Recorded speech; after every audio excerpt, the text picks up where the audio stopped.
Povo, mais uma vez estamos juntos aqui para um assunto novo nesse canal, Revolução Industrial. Revolução Industrial a partir do século XVIII. Esse assunto que nós vamos partir hoje, de que maneira se impactou o mercado consumidor, ônus e bônus em relação ao ser humano, as relações entre capital e trabalho advindas desse novo processo de produção.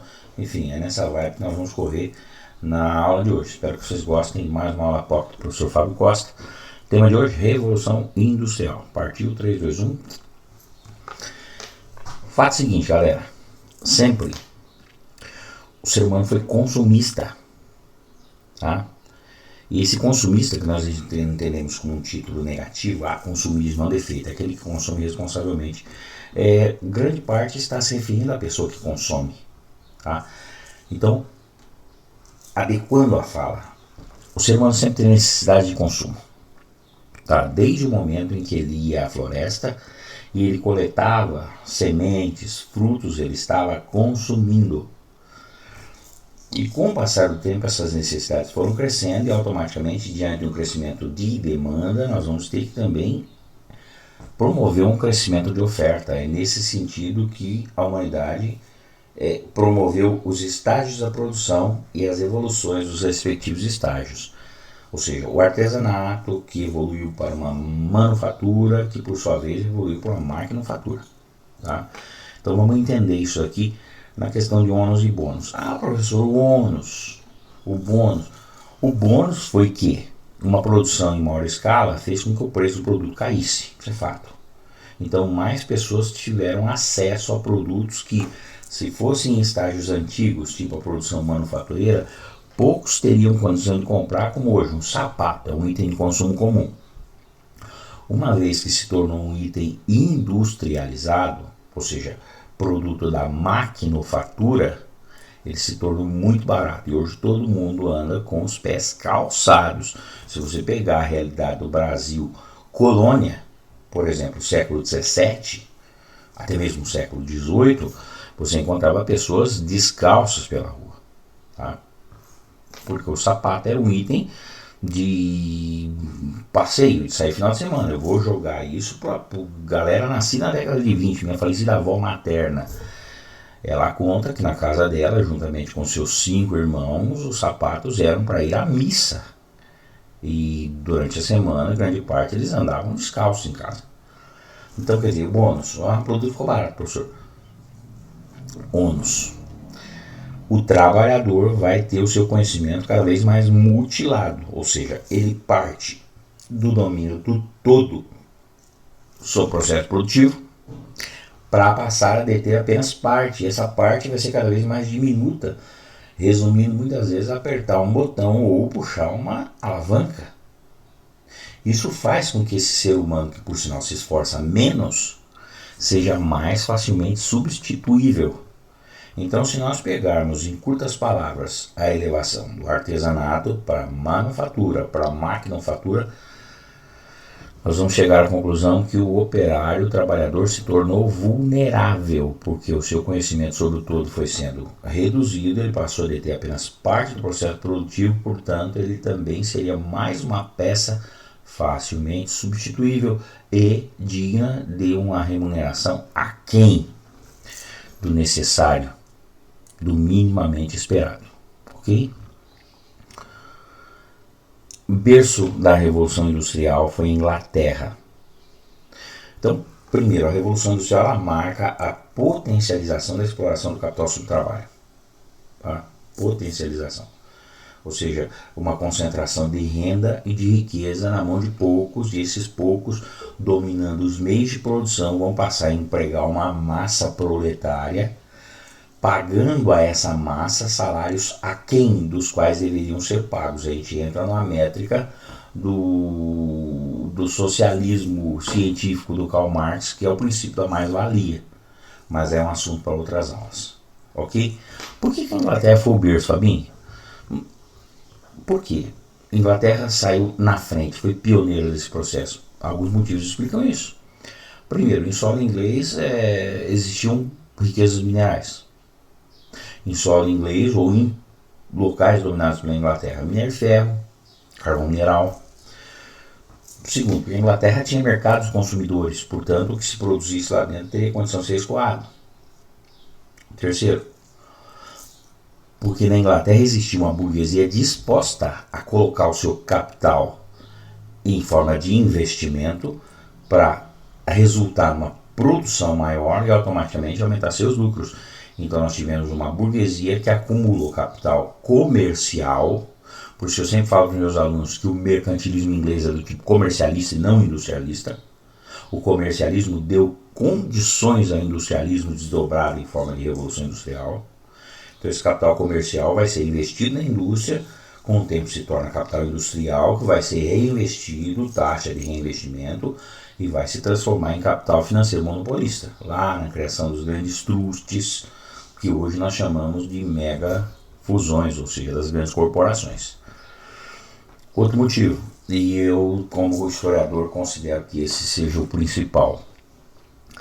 Na Inglaterra, a partir do rei Henrique VIII, do idealizador do anglicanismo, se tornaram comuns os cercamentos de campos, os chamados enclosure lands ou enclosures, porque o Estado viu a necessidade de ampliar a produção de lã, que era um produto comercializável.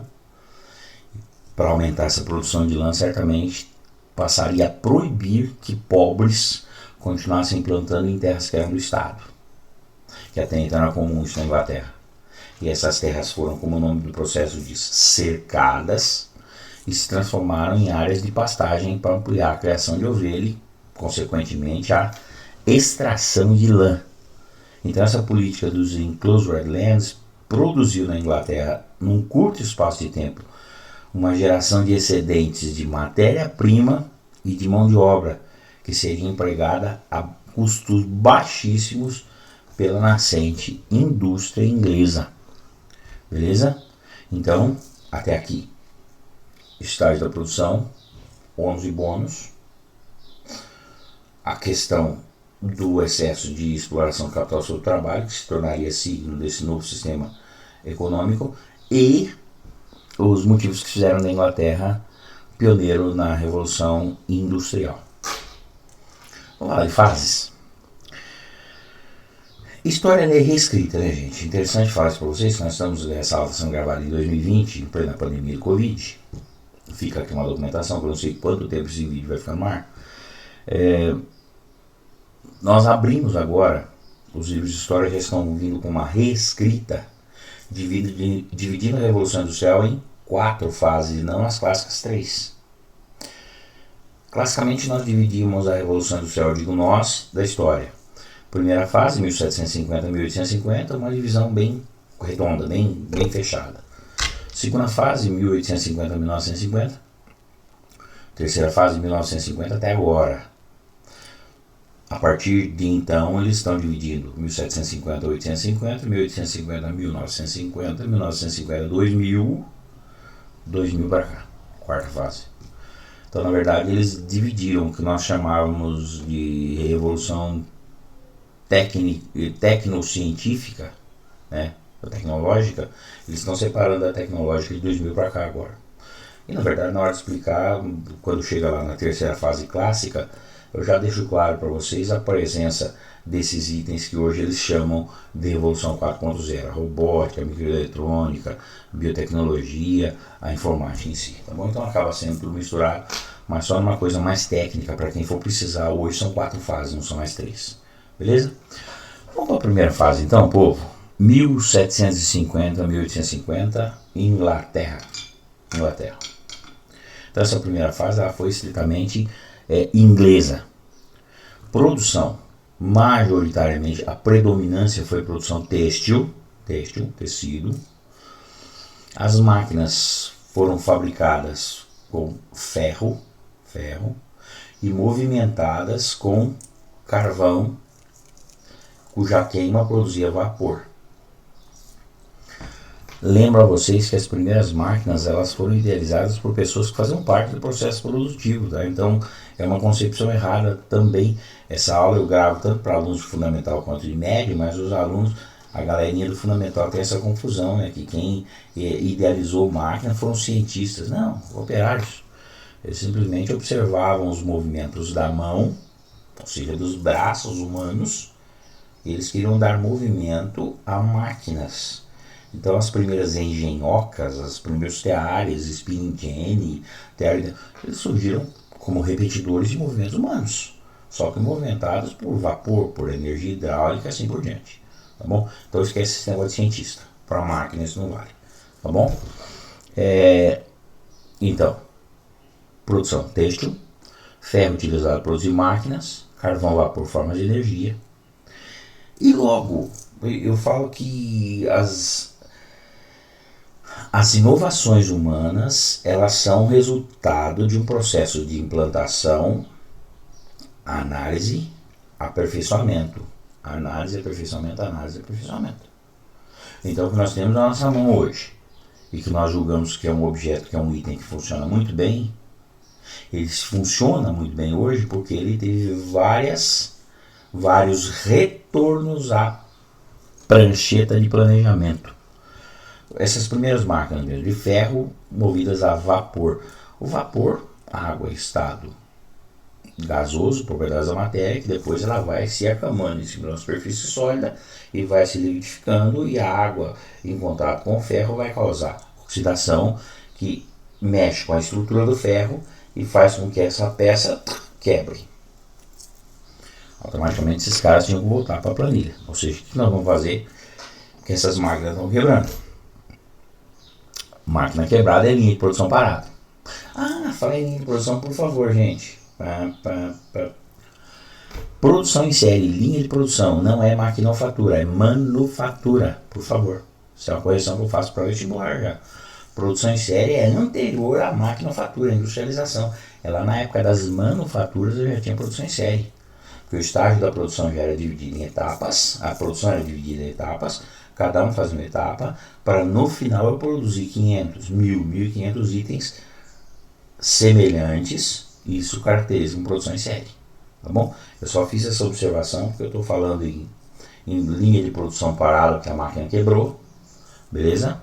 Aí depois a maquinofatura aperfeiçoou isso, e aí vem um tal de Ford maldito lá que não dá mais sossego, com o seu timer,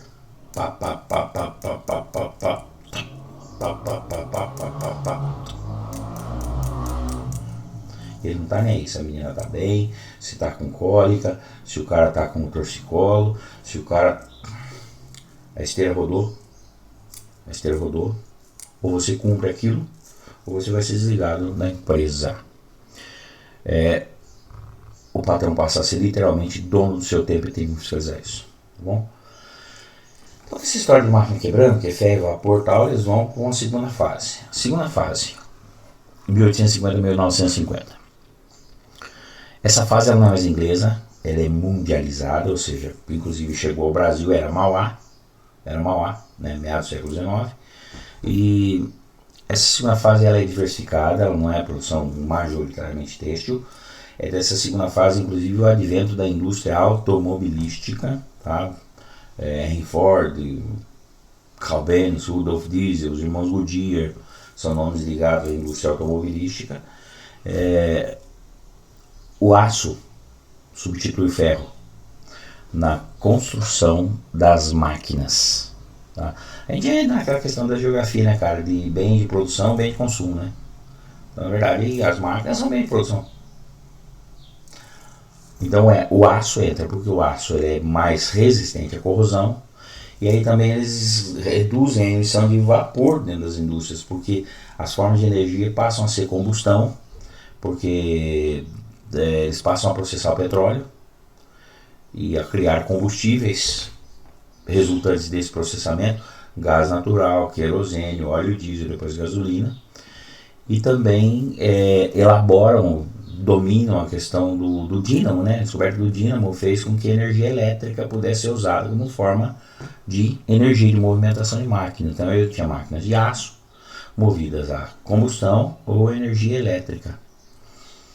E é dessa fase, então, eu julgo que a mais substancial das revoluções industriais, porque aí a riqueza começou a acontecer com muita frequência. Inclusive, se vocês quiserem garimpar no YouTube depois, vocês conseguem achar os episódios da série Gigantes da Indústria no YouTube, que é do History.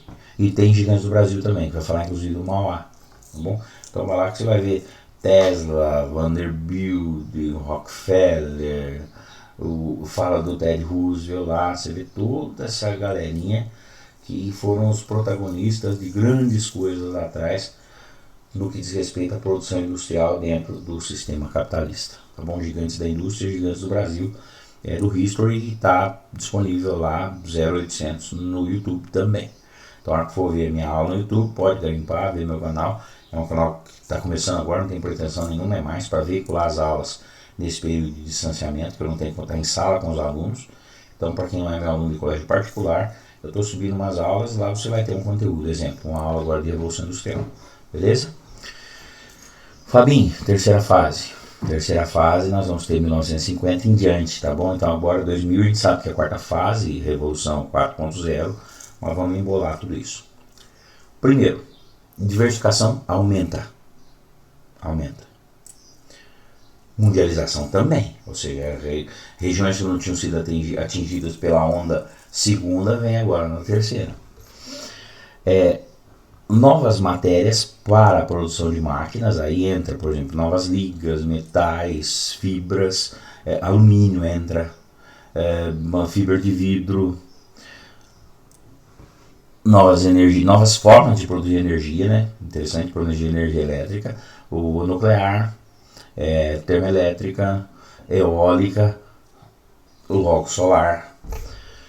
Novos combustíveis, aí entra a questão dos biocombustíveis, que todo mundo acha que é uma coisa muito nova. Agora, biocombustível é dos anos 2000, né? Cara, Hitler tinha indústria de processamento de biocombustíveis para movimentar os Panzer na Alemanha nazista. Então não é tão nova assim, tá bom? E nós vamos ver inovações no processo produtivo, mas não no processo produtivo em si, que no sentido da palavra segundo setor secundário. Nós vamos ver inovações na economia. E aí entra essas inovações já com as suas consequências e também ônus e bônus, que eu comecei a aula assim. Informática, robótica, microeletrônica, química fina, biotecnologia, tudo isso passou a nortear as ações capitalistas. E quando a gente fala em produção, dá a impressão que a produção é produzir um mouse sem fio.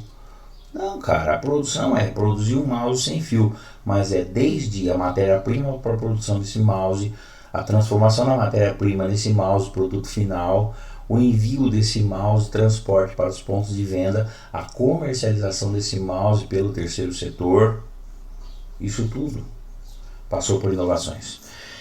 Eu vou citar um exemplo para vocês, a informática. A informática, todo mundo consegue ver, e eu falo isso porque eu dou aula para alunos que vão desde o sexto ano, criançada de 10 para 11 anos, e eu dou aula para alunos de 65 anos. Galera da EJA, por exemplo, tem alunos de uma idade